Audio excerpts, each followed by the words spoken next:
Would you agree with me if I said to you, listen, there's always the same amount of money in the markets, right? Does money disappear when the market goes down? No, it's just displaced. It's going from here to here. Somebody got that money, and this is a reset. It's the same in the stock market. Every market is this way. The money isn't gone, it's just displaced.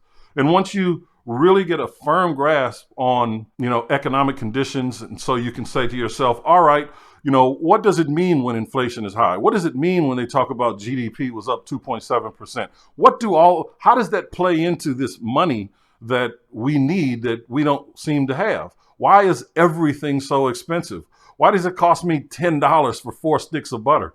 Why does it cost me $8 for a dozen eggs? It's insane, right? I mean, it's insane. That has everything to do with inflation.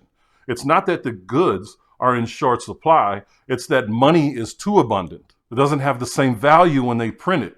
Everybody was very, very happy when they got their stimulus checks, right? Some people did what they were supposed to do and put it towards their bills. Other people went out and bought TVs, okay, and had barbecues and did whatever they did, right?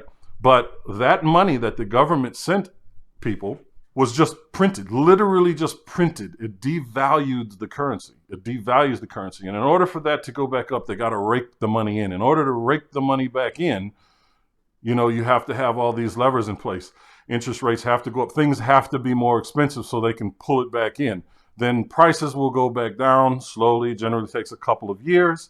Prices will go back down, and then things will be back to whatever we think normal is. Real estate is the exact same way. Money got really cheap. Interest rates went up. Inflation, right?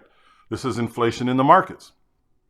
It's going to be a couple of years before it comes back down and settles to a place where there is that level of normalcy that Paul is talking about.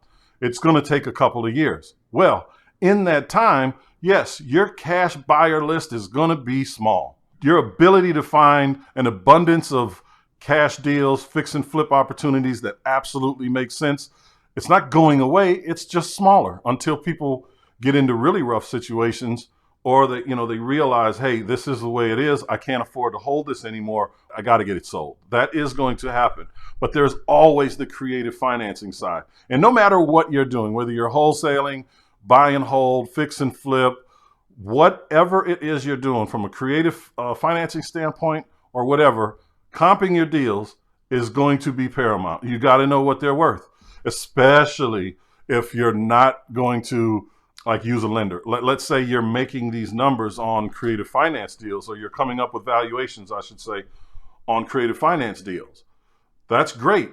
But if your numbers are off, you're stuck with that property for whatever the term, whatever the duration that you have agreed to take over this property.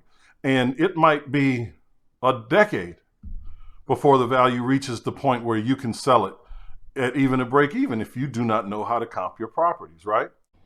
I'm giving you everything you need to find success as a real estate investor. So make sure that you subscribe to this channel and like this video. See you later.